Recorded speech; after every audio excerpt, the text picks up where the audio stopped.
One day, God created witches with a great deal of wisdom and love, as they were specifically designed to care for humans, which is why they are able to use magic. However, things are very different nowadays, as witches are persecuted and tortured by the humans who swore to protect them. In the present, in the Empire of Rhedia, are Chloe Morgan, who is known as the Ice Witch, and Adonis, a boy who was known to be a prodigy in the use of technology. Both are lost in the desert, as Chloe is unable to successfully read his map due to the fact that she doesn't understand it very well. Obviously, Adonis puts technology at her service and manages to show the exact location. Seeing the young man's arrogant attitude, the waifu hits him, as he tells her that she is old-fashioned for still using physical maps instead of modernizing.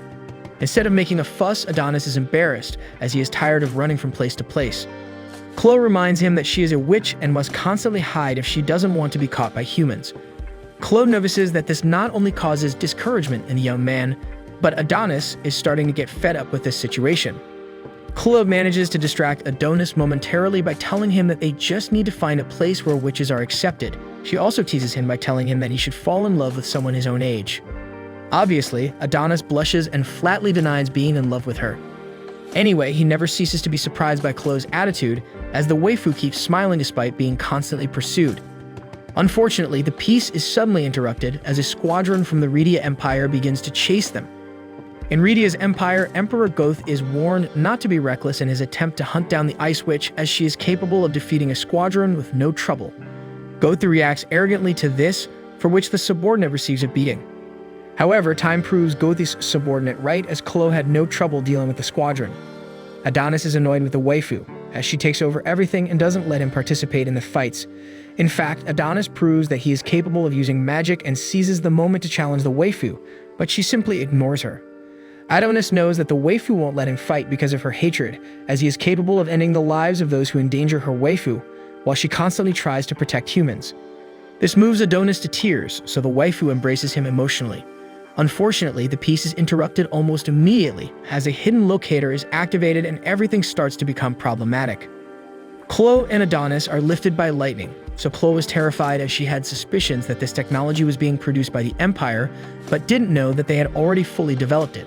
On the other hand, in the central square of the Empire, the Emperor gives a euphoric speech in front of all the people, telling them that he does not want to speak to them as a monarch, but as just another human. He tries to convince the citizens about the persecution against the witches, telling them that humans no longer have to pay obeisance to anyone because they have advanced so much technologically and have no need to depend on the magic of the witches. After this, the Emperor announces that it is time to eradicate the witches so that humans can rule the world. At the end of the speech, the lightning transports Chloe and Adonis to the center of the city, leaving them in full view of everyone. Seeing that the situation couldn't get any worse, Adonis realizes that he'll have to take action quickly if he wants to save his waifu, so he tells Chloe to flee, though the guards immediately immobilize Adonis. After this, Chloe threatens the Emperor by telling him that she will destroy the Empire if he doesn't release Adonis. Seeing that the Emperor does not take the threat seriously, the waifu proceeds to conjure one of her most powerful spells, although she makes it clear that she does not intend to hurt anyone. To everyone's surprise, Chloe's spell begins to disintegrate. Provocatively, the Emperor tells her that human science has surpassed the witch's power, revealing that they have developed anti-magic technology. In addition, he taunts the waifu by telling her that she must now fear the humans she once protected. On the other hand, Adonis insists on using magic, though he fails to make it work. The Emperor tells Chloe that humans will take over the world, and after this, proceeds to publicly humiliate her.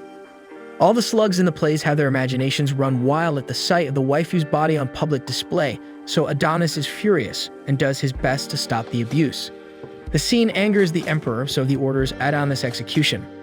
Obviously, the waifu intercedes for him and pleads to let him live, taking full responsibility. She also makes up a farce, saying that Adonis is a human child that she kidnapped to keep as a slave, but that he is 100% human and does not deserve to be persecuted. Chloe accepts the execution and says that witches deserve to be persecuted. Adonis and Chloe stare at each other and stare goodbye. They both begin to reminisce about the beautiful times they had, but their memories are suddenly interrupted as the Emperor ends the waifu's life suddenly. As if that wasn't traumatic enough, everyone records the event as if it were a show. Thus begins the kingdoms of ruin, literally. 10 years later, in the capital of Rhedia's empire, several women in chains are fighting over a piece of bread. Seeing this, Daroka decides to share her food with them to put an end to the dispute. Making it clear that manners are the first thing to go when entering the prison, the prisoners snatch the piece of bread from her. As if that weren't enough, they tell her to stop meddling. Then Doroka's friend Anna shows up. Anna reveals that she had already shared her portion of food, but Doroka proves that she is the sweetest waifu of them all, as she doesn't mind going hungry as long as she shares. The prison guards suddenly enter to look for prisoner number 218. Seeing that this is Anna's number, Doroka decides to take her place. Doroka is taken to another room where she meets Parpolu, the head of the guards. Upon seeing the waifu, the brainless Parpolu asks her to undress as female prisoners are sold for pitiful purposes. Doroka seizes the right moment to get rid of Parpolu, and not before taking his smartphone. Doroka quickly leaves the place and uses the phone to open the cells. Obviously, she must imitate Parpolu's voice so that the phone activates the voice command, managing to free all the prisoners. Upon reaching the last dungeon, Doroka is trapped. However, the last cell opens in front of them, revealing that Adonis was imprisoned in it. After this, Adonis is finally released, which causes despair among the guards, as Adonis is literally the most dangerous prisoner of all. In addition, they had strict orders to maintain a permanent surveillance in the sector. However, the guards will have nothing to worry about, as Adonis finishes them off quickly. After this, Adonis releases Doroka from her shackles and leaves the place without explanation. Meanwhile, the security personnel inform the citizens what happened, making it clear that they are not conducting a drill. Yamato, the director of the National Security Headquarters, orders one of his subordinates to take action. Yuki, the second in command, warns him not to take it lightly, as peace was achieved thanks to the Emperor. Ikout, the subordinate, departs immediately. On the other hand, Parpolu discovers that the warehouse of the confiscated items was looted, unleashing great concern, as the warehouse was top security. In fact, even he did not have access to such a place.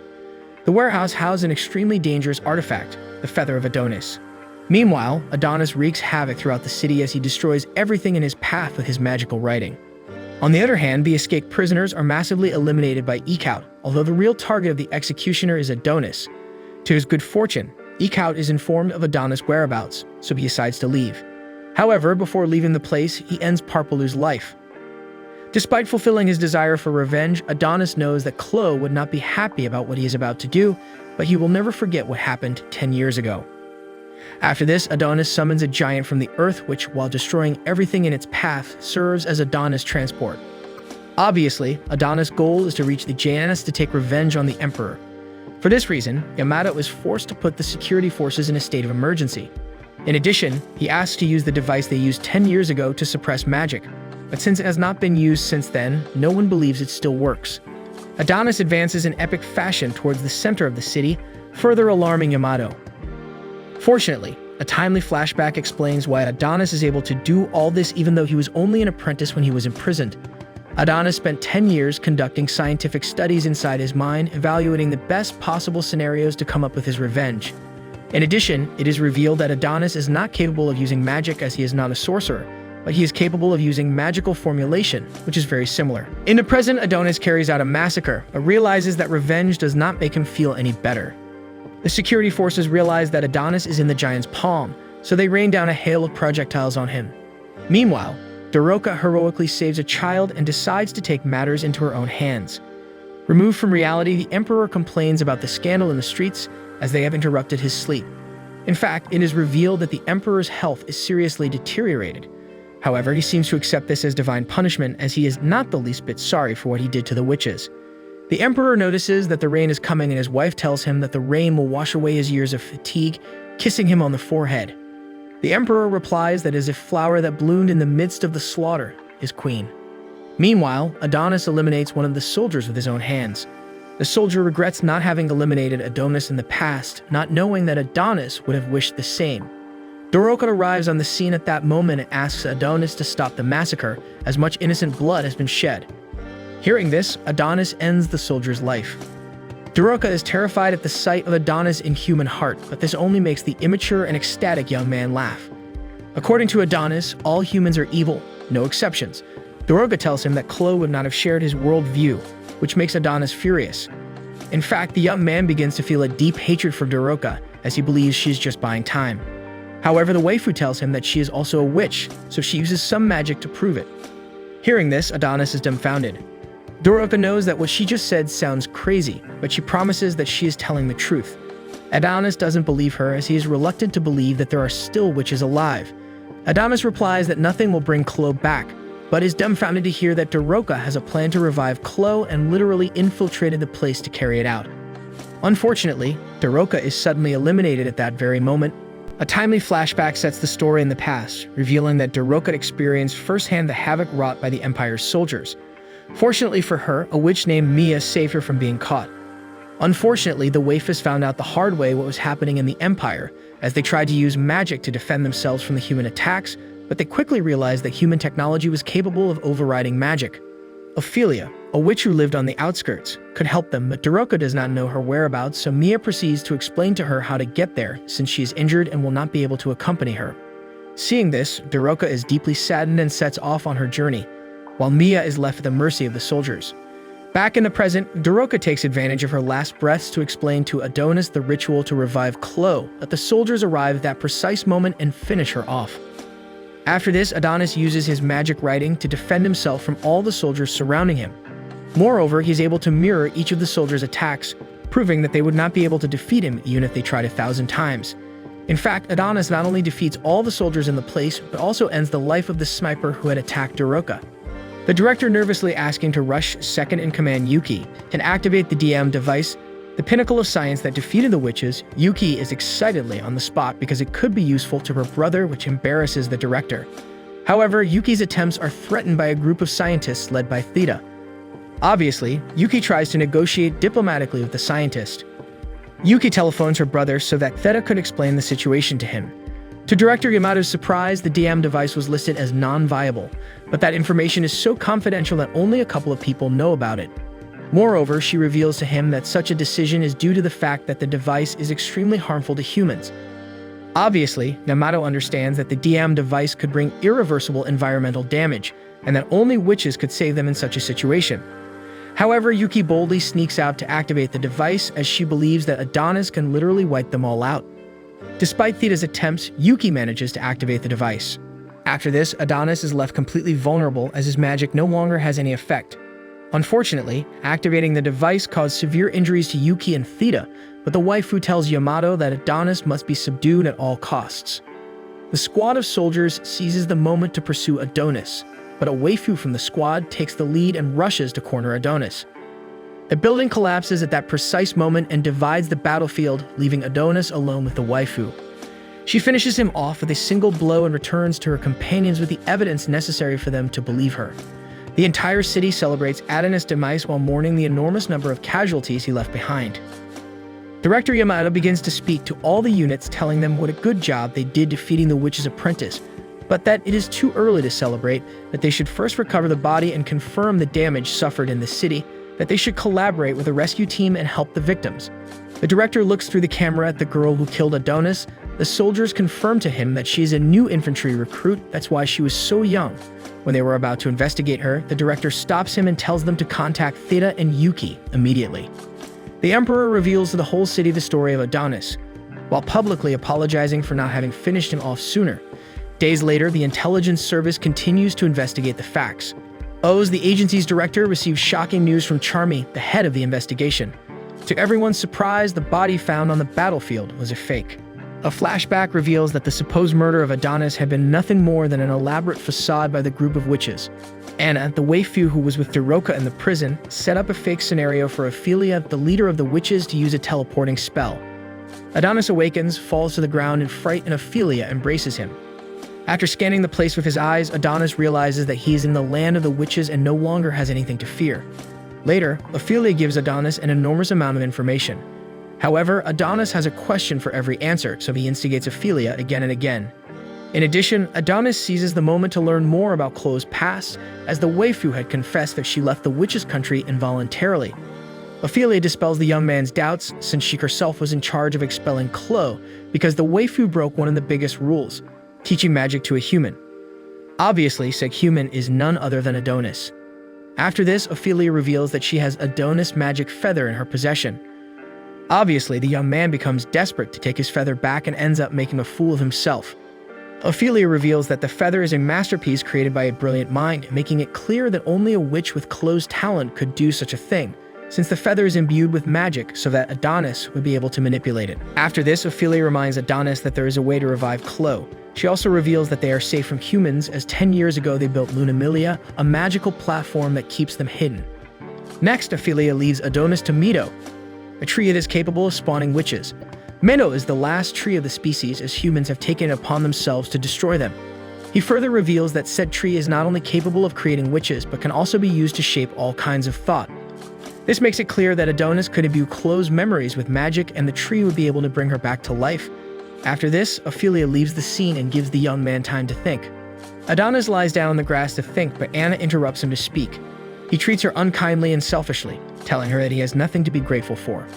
This infuriates Anna, since Daroka sacrificed herself to save a wretch like him. To make matters worse, the young man tells her that Daroka sacrificed herself voluntarily, as he did not ask her to do so. Furthermore, he tells her that they only plan to profit from Chloe, they are not doing anything altruistically. Anna is dumbfounded as Adonis deduced perfectly the plan the witches have. Chloe is the only one capable of creating magical feathers, so they want to use her to get some humans to join their fight. Anna begs Adonis to help them, so Adonis makes it clear that he doesn't plan to waste the opportunity to resurrect Chloe, but he doesn't promise to help them with their goal unless Chloe asks him to. Ophelia kicks off the festival by performing a magic circle in order to revive Chloe, so Adonis uses his pen to perform the magical formulation. Little by little, Adonis begins to remember Chloe and relives each of the beautiful moments he has lived together with her. However, he also reproduces some sad and traumatic situations they have gone through, which deeply touches the young man. However, after all the memories he had with Chloe, Adonis decides to bring Daroka back instead of reliving Chloe. In tears, Adonis apologizes to Chloe for not bringing her back, but he is not prepared to see her suffer again. Obviously, all the witches in the place are shocked and dumbfounded except for Anna, who is overjoyed. Besides, Adonis considers that he owes Daroka a debt. Adonis approaches Daroka to tell her that he no longer owes her a debt, but the waifu has no idea what is going on. Ophelia drops the kindness and shows her anger, as Adonis completely ruined the plan the witches have been carrying out for years. Feeling that her efforts were in vain, Ophelia becomes irritated and decides to lecture Adonis, but gets the biggest surprise in the world. Adonis not only allows the humans to enter the place, but destroys the last magical tree with an explosive, leaving us with an incredible plot twist. The witches immediately begin to organize to resist the invasion, but the place is literally in chaos. Adonis attacks Yamato violently, but Daroka begs him to stop the massacre. However, the witches make it clear that they are not the helpless victims we thought they were, as they have no qualms about disintegrating humans. Meanwhile, at the JNS headquarters, it is revealed that the witches use a satellite abandoned by the humans to escape from Earth. In addition, they camouflage Lunamilia completely thanks to their powers. Fact that infuriates one of the top brass, as they will have to give explanations to the citizens. Shirosagi, the official director of the intelligence agency, makes it clear that it is time to exterminate the witches once and for all. A flashback reveals that Yuki's health hangs in the balance, which is why Yamato hates Adonis. In fact, Yamato unleashes his fury violently against Adonis and all the witches, carrying out a violent attack that puts everyone present at risk. Lunamilia's dome is completely destroyed, and the end of the witches seems more real than ever. Anna sacrifices herself to save Daroka, and the witches begin to perish little by little while Adonis and Yamato fight to the death. However, just as Yamato was about to deliver the final blow to Adonis, Daroka epically intervenes. The waifu reveals that her style of magic is unique in the world, as she can control people using love. This is not to say that she is able to manipulate people with love. Although she has succeeded with the spectators, that is not how Daroka's magic works. Although the waifu has managed to immobilize all the soldiers, she doesn't want to exterminate them, she just wants to make peace with them, which is why she begs Yamato to stop the massacre. However, Yamato betrays the waifu's trust and lashes out violently. Despite this, the waifu continues to give him chances, and instead of finishing him off, she uses her magic to bring him to his senses as she stirs his deepest memories to touch his heart. Unfortunately, just when Yamato was really ready to withdraw the troops from the place, Adonis finishes him off. Meanwhile, in the Empire of Rhedia, the Emperor receives reports from one of his subordinates, who worries about the Emperor's troubling state of health, as his illness has begun to affect his mental health.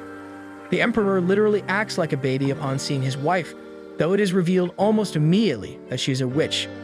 The waifu uses the same type of magic Daroka uses to control the Emperor. In fact, the Emperor completely descends into madness because of the waifu's orders. After putting on a pathetic show, the Emperor commits an atrocity on the witch's orders, which perplexes everyone in the place. However, the witch proceeds to control everyone in the place, and the plot takes another turn as it is revealed that the waifu was behind everything all along. Usagi, the director of the intelligence agency, was all this time under the waifu's orders, although he did it voluntarily. After this, the witch is introduced as Dorothea, the witch who traverses the multiverse. Meanwhile, on the battlefield, Adonis asks Doroka to keep her spell activated as he wants to wipe out all the soldiers in the place. Despite Doroka's pleas, Adonis continues to carry out a massacre, which unleashes a bloodbath in the place. In addition, Adonis uses Yamato's body to send a message to the JNS headquarters as he plans to use one of his portals to return to Earth. After this, Ophelia immediately realizes that Adonis planned absolutely everything, as it is clear that he only used them to carry out his plan for revenge. The JNS opens a portal in the place and Adonis leaves, taking Doroka with him by force. Obviously, the JNS did not fall for Adonis' trick and immediately opened fire on the portal. However, to their surprise, the coordinates of the portal were changed at the last minute. The following scene reveals that Adonis was able to accomplish this by using Yamato's smartphone, so he now possesses a great tool in his hands. However, Doroka immediately shows him how much she is saddened by Adonis' actions, as she dreamed all her life of reconciling witches and humans. In fact, Doroka deeply believed that Adonis would help her realize her dream, as he literally is the apprentice that Chloe risked everything for. Adonis replies to her that not even all of humanity is as valuable as Chloe was, so he only thinks of destroying them. Doroka replies to him to stop behaving like a child, as Chloe sacrificed herself for Adonis to live a full life, not to spend every day of his life bitter and full of hate, plotting eternal revenge against humans. However, Adonis faints in the middle of the conversation due to his injuries, but that's not the biggest worry, as a group of Mordwellan bikers arrive on the scene. In fact, the last thing Adonis sees before he completely loses consciousness is Doroka begging for mercy.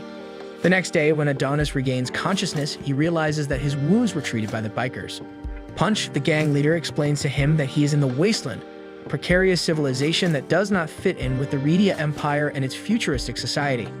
However, Adonis hears Doroka and despairs as the waifu is surrounded. Adonis rushes to save her, but immediately realizes that he has nothing to worry about, as the waifu was only learning to drive. In the evening, Punch throws a warm welcome party to entertain the guests. Doroka has a great time collaborating and serving the Wasteland dwellers, but Adonis remains withdrawn as he is unable to trust anyone. The waifu literally is the life of the party and makes everyone laugh, but the men start to faint one by one, so Doroka realizes that Adonis used an incantation. Doroka tries to convince Adonis not to commit atrocities, as the men of the Wasteland have been extremely kind. However, Adonis makes it clear that he has no intention of harming them, as he does not even consider them human. Adonis' pedantic attitude is not enough to anger Doroka, as the waifu insists that they must continue to stick together to overcome the obstacles. Adonis leaves the scene, making it clear that he only wants to prevent Doroka from becoming like him. The next day, Doroka is comforted by Punch, as the waifu is at an emotional crossroads. Obviously, the same thing happens to Adonis, although he tries to convince himself that there is no time for sentimentality. Punch reveals to the waifu that he knew Adonis and Chloe in the past, as they helped him survive when he escaped from Redia. Clearly, Adonis does not remember this, but Punch convinces Doroka to follow her heart, as she is the hope of humanity. After this, the waifu uses a motorcycle to chase after Adonis. Meanwhile, the citizens of Redia prepare for the new coronation, as the death of the emperor was officially announced. Oz meticulously prepared the media speech to divert the audience's attention, growing the figure of Emperor Goth like never before, as the citizens of Redia consider him a hero. The Empire organizes an incredible event to introduce Dorothea, the new Empress of Redia. However, more than an empress, Dorothea is presented with an incredible musical show, causing infatuation throughout the Empire. The waifu is seen as an idol and wins the acceptance of everyone immediately. Meanwhile, in a temple far away from Redia, a group of monks watch the broadcast with disgust, as it is clear that Dorothea is a witch. In fact, Dorothea has taken down several members of the JNS who could get her into trouble. On the other hand, it is revealed that Usagi is chasing Adonis through the wasteland, as the young man has perfectly concealed his location, hindering Usagi's plans. Meanwhile, Adonis and Doroka tour the wasteland by motorcycle. They also agree on the terms of their new alliance to avoid future inconveniences. Adonis asks Doroka if her magic really is capable of controlling men, and when the waifu confirms this, Adonis asks her why she didn't use her charms on him when they first met, although the answer is so obvious that he deduces it himself. After traveling for hours, the young men arrive in Sandland, an abandoned town in the desert. Although the town is in ruins, Adonis decides to go ahead to check that everything is in order. Meanwhile, the waifu reveals that Punch gave her a backpack full of useful things for the trip. Adonis and Doroka enter the largest building in town, which for obvious reasons is the police station. The waifu literally freaks out at everything as she is extremely alert. However, as they climb the stairs, Doroka finds a real reason to be afraid, as the figure of a ghost appears in front of them. Fortunately for the waifu, Adonis explains to her that it is only a hologram programmed to give directions. The strange tour continues without many surprises until, upon reaching the station's cells, a strange voice puts the young men on alert. Proving that this is an anime and not real life, Adonis and Doroka decide to investigate, completely ignoring their fear. Who was behind it all was none other than a prisoner who was completely cut off from the world. He was passionately playing a psalm, although he gets a big surprise when he sees the young people. Adonis realizes that the man is trying hard to hide something, so he decides to leave the place. The man proceeds to explain to them that some time ago, everyone in the city left the place to go to Rhedia, as they were amazed by the technological revolution that took place in the Empire. Adonis asks for directions to the nearest city and leaves almost immediately.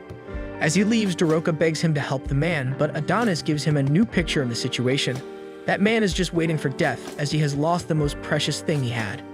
His wife was accused of practicing sorcery and was never released, so he has decided to meet the same fate. After this traumatic event, Adonis and Doroka arrive in Mamuda, the big city in the surroundings. Adonis is sure that he will have to face a great number of enemies, since that city used to be a border crossing. Logically, he wants to take advantage of the circumstances to obtain useful resources. However, the city is in ruins and practically desolate. Anyway, Doroka spots a wounded woman in the dream and rushes to help her, ignoring Adonis' warnings. However, they both realize almost immediately that the wound is nothing more than a robot. Adonis quickly takes care of the situation and scolds Doroka for acting recklessly. He then wanders into a building to take a look around, whereupon he asks Doroka to be on the lookout. To go around the place, Adonis uses magic as he needs to light his way. However, although he doesn't know it, Doroka follows him closely as she's afraid of being alone. Besides, something bad might happen to Adonis if she continues to play the Lone Ranger. Obviously, Adonis spots her right away and scolds her again. Seconds later, they arrive at a room that emanates an unpleasant aroma, and upon entering, they realize why Mamuda has become a poor and decadent town. The toys that Rhedia sent to amuse the citizens are literally suffering, as they cannot go against their nature. Doroka literally becomes disgusted at the sight of the situation, which is why Adonis shows a bit of humanity for the first time in the anime. At the same time, two Suzure ninjas named 5 and 6 roam around the Empire. However, they quickly realize that it is completely guarded by sentries, so they prepare to attack. The fight literally lasts less than 5 seconds and the ninjas prepare to be on their way. Seeing that Doroka didn't get over the situation she witnessed a few minutes ago, Adonis decides to explain the context to her. Using some shackles, Adonis reminds the waifu of what happened in Rhedia's empire. Women were imprisoned only to be sold for more than obvious purposes. It is to be expected that a poorly educated society completely devoted to pleasure would commit atrocities, so the men willingly handed over the women of the city in exchange for receiving robots capable of satisfying their needs. Logically, this led to the disappearance of the people, since there was no possibility of procreation. After this, Adonis decides to put an end to the suffering of the robots and asks Doroka for help in making a device. Combining a loudspeaker and a bit of magic, the youngsters manage to destroy the electronic brain of Mamuda's victims. All this was being observed by the two Suzure ninjas, who were on a mission to capture the young man, as the Suzure Emperor promised them a comfortable home if they succeed in the mission. The waifus know that they must not be overconfident, as Adonis is no ordinary opponent, so they stealthily jump into the combat arena. However, Usagi stands in their way. Anyway, Doroka and Adonis are not even aware of this, as they are busy arguing about deep and philosophical issues. However, Usagi interrupts their peace and transforms the atmosphere with her terrifying presence. Obviously, this greatly excites Adonis. The whole situation is being monitored by the intelligence agency, as the female computer team had the brilliant idea to track the coordinates Adonis used to transport when he used Yamato's phone. Usagi's presence highlights the absence of Suzure's ninjas. However, a flashback reveals the outcome of the encounter. Usagi's coldness in recounting what happened terrifies and annoys Doroka, as it is extremely cynical and gloomy. In fact, Usagi doesn't hesitate for a second to violently attack Adonis, who fails to predict his opponent's movements. In fact, upon seeing Usagi's movements, Adonis deduces that he's not fighting an ordinary human, but literally facing a cyborg. Adonis' suspicions are confirmed almost immediately as Usagi is able to dodge a gigantic projectile. However, Doroka's magic seems to affect him as Usagi stops for a moment. Unfortunately, he moves again, making it clear he's not just a simple human. Seeing Doroka's style of magic, Usagi is greatly surprised and begins to recall Dorothea, causing great intrigue in Adonis. As expected, Doroka's magic doesn't affect Usagi for two reasons. He's under someone else's spell, and on top of that, Usagi is a cyborg. Seeing this, Adonis tells Doroka to leave the place since he's not useful if he can't use magic. Obviously, he realizes he's speaking just as the Emperor did in the past, so he retracts immediately. However, the waifu surprises him greatly as she doesn't hesitate for a second to fight by his side. Seeing Doroka's determination, Adonis decides to trust the waifu and uses magic to create weapons useful for combat.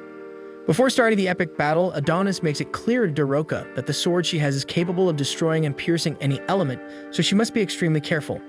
In fact, he gives her a mini fencing manual to wield the sword properly. Usagi stops wasting time and takes the initiative of the fight. The young ones are attacked with a rain of robotic hands, which seem to have a life of their own as they move freely and voluntarily, without fixed attack patterns. Seeing that the attacks are mainly focused on the waifu, Adonis decides to take action. However, this was strategically planned by Usagi, as his idea was to gather the two young ones in the same place to rain a lethal barrage of attacks on them. Fortunately, Adonis also anticipates Usagi's intentions and invokes a protective barrier around both of them. In fact, the barrier transforms into a magical sphere that Adonis uses to counterattack violently. Obviously, thanks to his mechanized body, Usagi has no problem containing the attack, although this was just a facade to surprise him.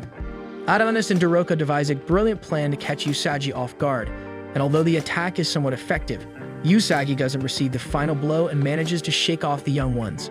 However, Adonis doesn't give up and manages to imprison Usagi in a magical prison, putting the villain in check. Unfortunately, Usagi can still use one of his hands, so he concentrates his efforts on stopping Adonis's magic writing. Seeing Adonis in danger, Doroka gathers enough courage to deliver the final blow to the villain, but he realizes her intentions and uses one of his robotic hands to stop her. In addition, Usagi manages to completely immobilize Adonis, so he can no longer continue casting the spell. Once free, Usagi carries out the most horrific and atrocious act in the world. Adonis is left bewildered upon witnessing Usagi's horrifying and inhumane plan live and in person, but he quickly manages to free himself from the robotic hands.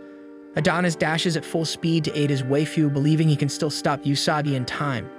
Unfortunately, Usagi succeeds in his mission, and the waifu suffers a terrible fall.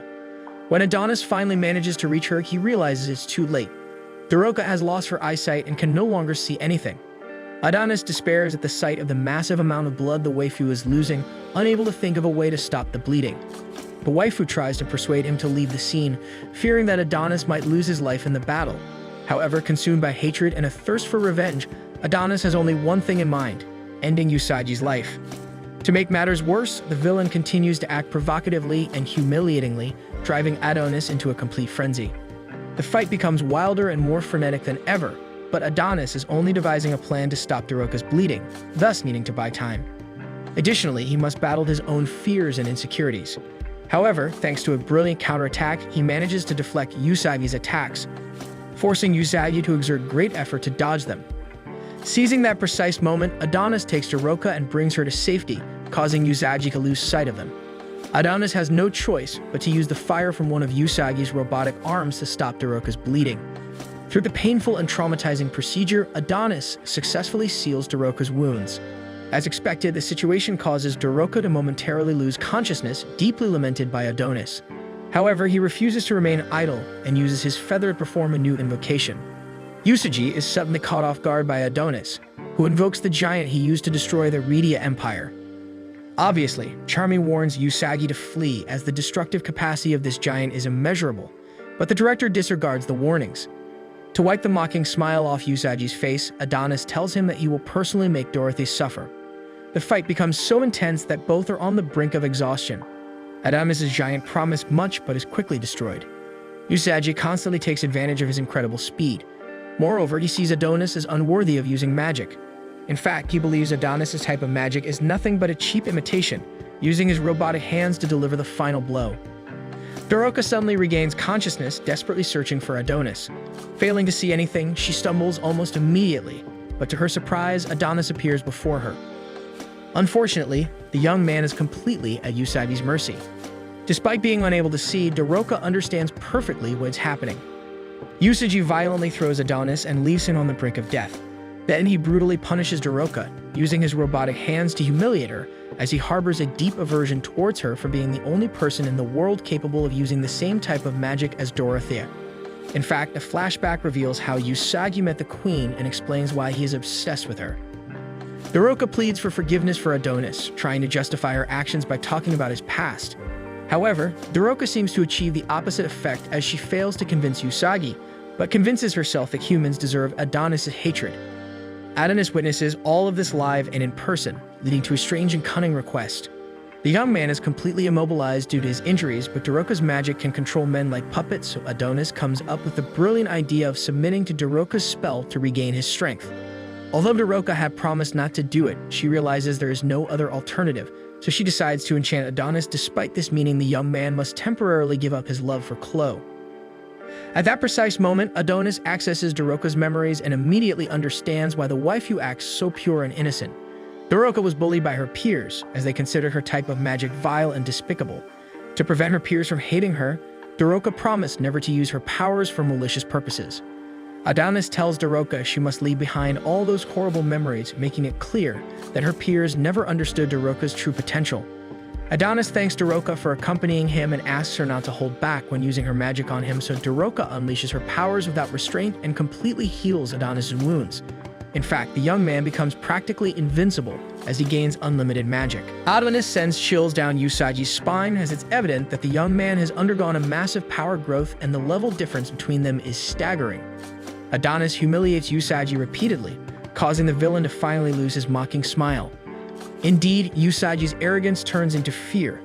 Usagi makes a pathetic attempt at redemption, but Adonis completely ignores him and begins to invoke a lethal spell, asserting that not even a particle of Usagi will remain on the face of the earth. Adonis starts absorbing all the magical energy from the surroundings and manages to channel it to open a gigantic portal in the sky. The temperature drops drastically, and the place is filled with snow. Adonis explains that years ago, Chloe used that spell to end the drought plaguing a region. Adonis swore that one day he would use that spell to protect his loved ones.